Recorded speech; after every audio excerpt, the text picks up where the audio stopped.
Hello, my dear students. How are you? Hope that you are all well.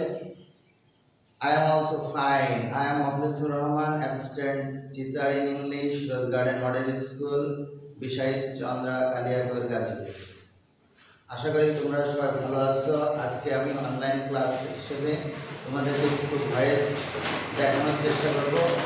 Voice কাকে বলে এবং এর tense থেকে অ্যাক্টিভ ভয়েস থেকে প্যাসিভ ভয়েস এবং অ্যাসার্টিভ সেন্টেন্স হিসেবে অ্যাক্টিভ ভয়েসের থেকে প্যাসিভ ভয়েস করার যে ব্যবহারটা সেটা আজকে আমি তোমাদেরকে একটু দেখানোর চেষ্টা করব। তোমরা তো পারোই, কারণ ক্লাস 10 যেহেতু আমি ক্লাস 10 এর জন্য এই ক্লাসটা এখন তৈরি করছি, সেই জন্যই তোমরা তো 9, 10, 8এও ভয়েস শিখেছো, যার কারণে এখন একটু করোনাকালীন সময়ের কারণে অনেক হয়তো গ্রামার পার্ট থেকে আমরা একটু দূরে আছি, তাই স্মরণ করানোর জন্য আজকে আমাদের এই গ্রামার পার্টের অংশ হিসেবে ভয়েস চেঞ্জটা তোমাদের সামনে দেখাবো, কিভাবে অ্যাক্টিভ থেকে প্যাসিভ করতে হয়, কিভাবে অ্যাক্টিভ ভয়েসের টেন্স থাকলে কোন টেন্স থাকলে প্যাসিভে যে কোন টেন্স হবে এই বিষয়টা আজকে আমি একটু পরিষ্কার করে দেখানোর চেষ্টা করব। সবাই একটু মনোযোগী হলে আমি খুশি হই।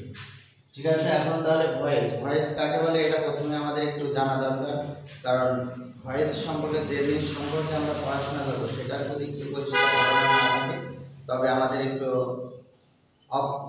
বিষয়টা বুঝতে একটু কষ্ট হবে। তো ভয়েস কাকে বলে? ভয়েস হচ্ছে ভার্বের গঠন। Voice is a formation of verb, যেখানে সাবজেক্ট কাজ করে বা সাবজেক্টের উপর কোনো কাজ এসে পড়ে, একে ভয়েস বলে। তো ভয়েস কয় প্রকার? দুই প্রকার। আমরা জানি ভয়েস দুই প্রকার, সবারই এটা জানা, অ্যাক্টিভ ভয়েস এবং প্যাসিভ ভয়েস।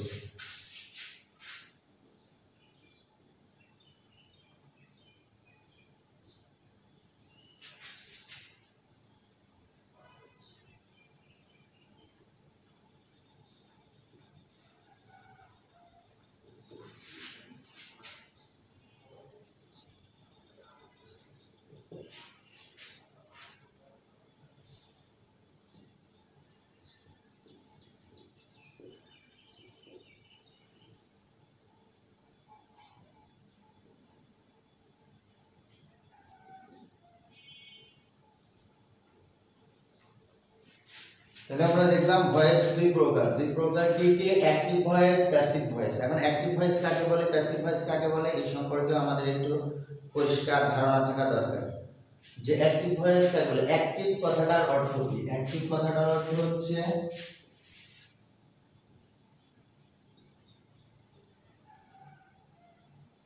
সক্রিয়। অ্যাক্টিভ কথাটার অর্থ সক্রিয়, অর্থাৎ যে সেন্টেন্সে ভার্বের মাধ্যমে সাবজেক্ট নিজেই কাজ করে এবং অর্থাৎ সক্রিয়ভাবে কাজ করে, সেটাই অ্যাক্টিভ ভয়েস।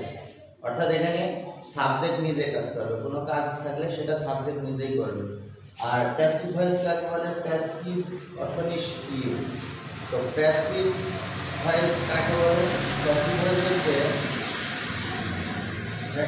ভয়েস হচ্ছে যেখানে সাবজেক্ট নিজে কোনো কাজ করবে না।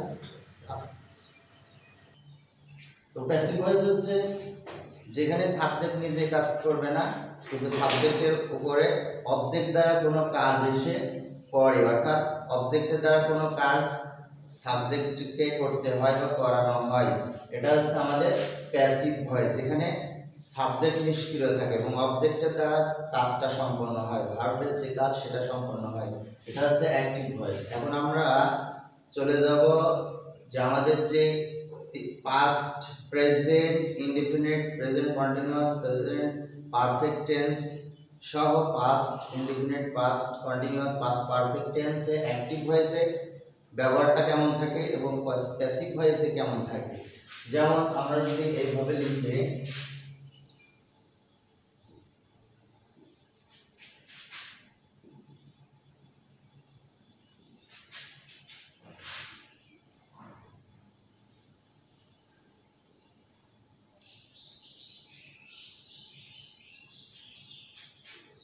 টেন্স অ্যাক্টিভ প্যাসিভ, অর্থাৎ অ্যাক্টিভ ভয়েস প্যাসিভ ভয়েস। এখানে টেন্সটা কি থাকবে? হয়তো present indefinite tense.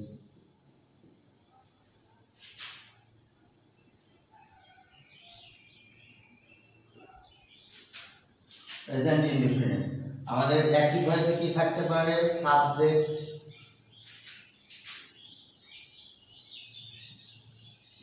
Main verb, এটা হচ্ছে এমতে মেইন ভার্ব প্রেজেন্ট ইনডিফিনিট টেন্সে থাকবে প্লাস অবজেক্ট থাকতে পারে।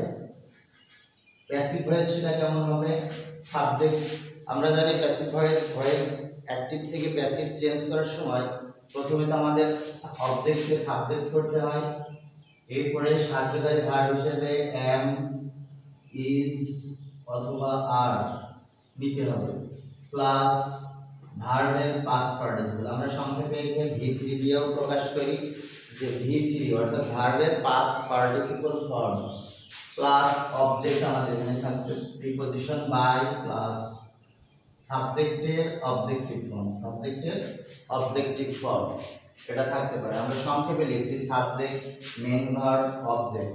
সাবজেক্ট এম, ইজ, আর, ভি3 অর্থাৎ ভার্বের past participle form, preposition by বসে এবং সাবজেক্টকে অবজেক্ট করতে হয় প্রিপজিশন বাই, অর্থাৎ সাবজেক্টের অবজেক্টিভ ফর্ম। তো আমরা একটা एग्जांपल দিয়ে দেখি টেন্স থেকে কিভাবে ব্যবহৃত হয়।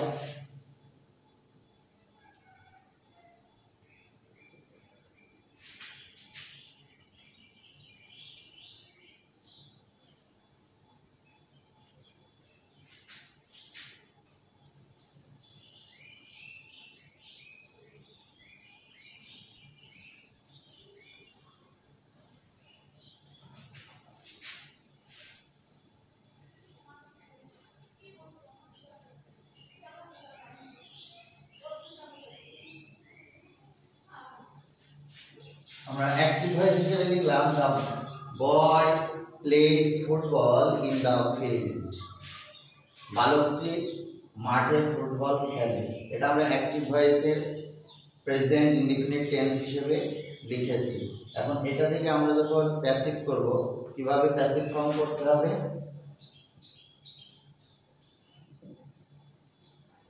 প্রথমে আমাদের অবজেক্ট কোনটা, অবজেক্ট প্লাস কমপ্লিমেন্ট এখানে আছে, তো টোটালটা আমরা নিয়ে নিই।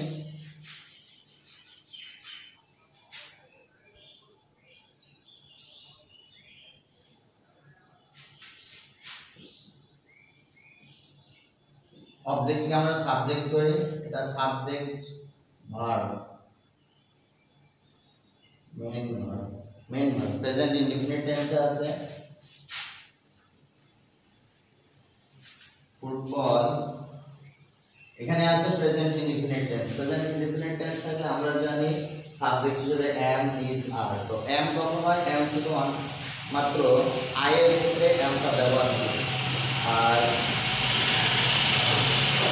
এমটা শুধুমাত্র আই এর ক্ষেত্রে ব্যবহার হয়, এবং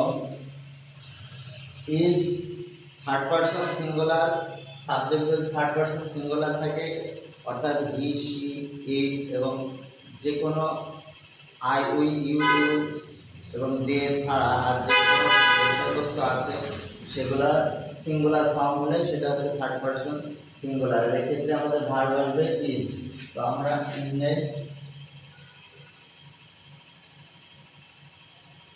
মূল ভার্বের পাস্ট পার্টিসিপল ফর্ম, মূল ভার্বের পাস্ট পার্টিসিপল, প্লে থেকে প্লেড মূল ভার্বের পাস্ট পার্টিসিপল ফর্ম। এরপরে আমরা আমাদের কমপ্লিমেন্টগুলো বসিয়ে দিই,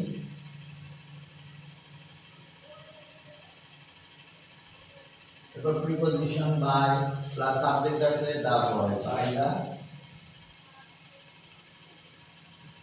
বয়। এইভাবে আমাদের যে প্রেজেন্ট ইনডিফিনিট টেন্সের একটা ব্যবহার দেখলাম যে অ্যাক্টিভ ভয়েসে প্রেজেন্ট ইনডিফিনিট টেন্স থাকলে আমরা প্যাসিভ ফর্মে কিভাবে করতে পারি, অর্থাৎ প্যাসিভ ফর্ম তৈরি করতে পারি। যেমন অবজেক্টকে নিয়ে এসে সাবজেক্ট বানালাম, অবজেক্টকে নিয়ে এসে সাবজেক্ট বানালাম, এরপর আমাদের যথানিয়ম অনুযায়ী ইজ ভার্ব দিলাম, সাহায্যকারী ভার্ব এবং মূল ভার্বের পাস্ট পার্টিসিপল ফর্ম। এরপরে আমরা ইন দ্য ফিল্ড এটাকে কমপ্লিমেন্ট বলি, তারপরে আমাদের প্রিপজিশন বাই, এরপরে আছে সাবজেক্টের অবজেক্টিভ ফর্ম অর্থাৎ অবজেক্ট দা বয়। এরপরে আমরা এখন একটু প্রেজেন্ট কন্টিনিউয়াস টেন্সের ব্যবহারটা একটু দেখি যে কিভাবে থাকতে পারে এবং কিভাবে অ্যাক্টিভ ভয়েস থেকে প্যাসিভ ভয়েস করা যায়।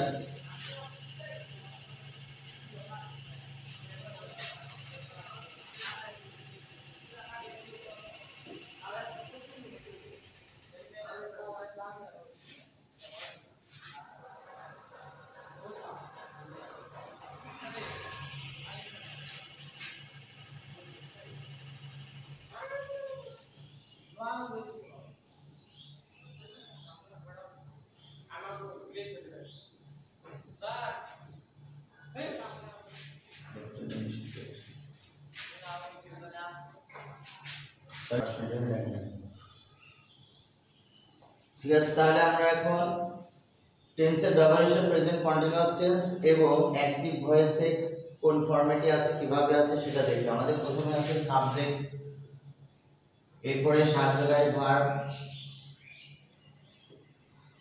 মেন ভার্ব আইএনজি যুক্ত, আছে অবজেক্ট। তাহলে আমাদের প্যাসিভ ভয়েস করার নিয়ম অনুসারে আমরা প্রথমে অবজেক্টটাকে শুরুতে নিয়ে এসে সাবজেক্ট বানাবো। তো আমাদের সাবজেক্ট করলাম, এরপরে আমাদের কাজ হচ্ছে যখন আমরা প্রেজেন্ট কন্টিনিউয়াস টেন্স করব তখন আমাদের am is are সাবজেক্টের থার্ড পারসন সিঙ্গুলার হওয়াতে আমরা is নেব। এরপরে আমরা জানি যে কন্টিনিউয়াস টেন্স থাকলে is এর সাথে being বসবে, প্যাসিভ ভয়েস করতে হলে is এর সাথে being বসবে, প্লাস মূল ভার্বের পাস্ট পার্টিসিপল ফর্ম। তো মূল ভার্বের পাস্ট পার্টিসিপল রাইট থেকে রিটেন, এরপরে আমরা প্রিপজিশন বাই বসাবো, প্লাস সাবজেক্টের অবজেক্টিভ ফর্ম দা বয়। প্রিয় শিক্ষার্থীরা, এখন এইভাবে আমরা করলাম যে আমাদের এখানে ইজ অর্থাৎ সাহায্যকারী ভার্ব প্লাস মূল ভার্বের সাথে আইএনজি থাকলে আমরা জানি প্রেজেন্ট কন্টিনিউয়াস টেন্স হয়। তো আমরা প্রেজেন্ট কন্টিনিউয়াস এর ব্যবহারটা শিখলাম, আর একটা টেন্স আমরা প্রেজেন্ট পারফেক্ট শিখে আজকের মতো ক্লাসটা শেষ করব। তো দেখো এখন প্রেজেন্ট পারফেক্ট টেন্সের ব্যবহারটা active voice to into passive ভয়েসে কিভাবে হয় সেটা আমি এখন দেখানোর চেষ্টা করব।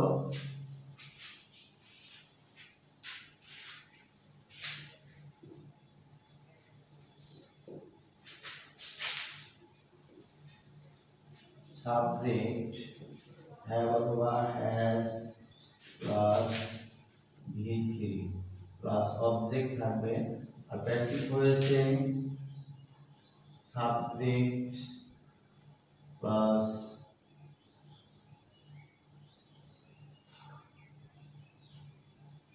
has plus been plus v3 plus preposition by plus object. এটা আমরা প্রেজেন্ট পারফেক্ট টেন্সের অ্যাক্টিভ থেকে প্যাসিভের দুইটারই একটু স্ট্রাকচার লিখলাম যে সেন্টেন্সে কেমন থাকতে পারে। এখন আমরা একটু সেন্টেন্স লিখে দেখি।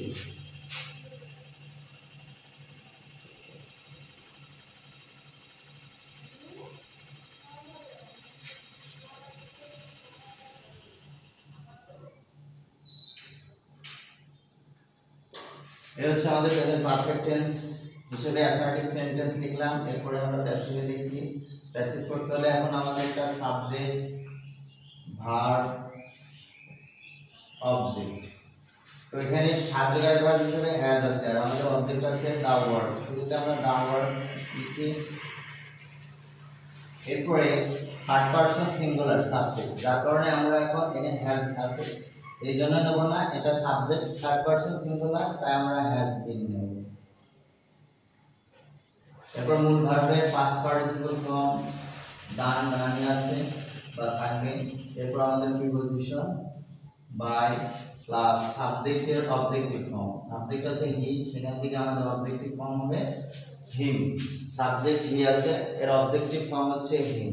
তো বন্ধুরা, এই হলো আমাদের প্রেজেন্ট টেন্সের তিনটা ক্লাস, তিনটা টেন্সের উপরে আজকে অ্যাক্টিভ থেকে প্যাসিভ ভয়েস করানোর নিয়মটুকু অতি সংক্ষেপে হয়তো দ্রুত শেষ করার চেষ্টা করেছি। তো ধন্যবাদ। এর ভিতরে যদি ভুল ত্রুটি হয়, যাক মনোযোগের সাথে তোমরা ক্লাসটা হয়তো দেখছো, এই জন্য সবাইকে ধন্যবাদ। আসসালামু আলাইকুম।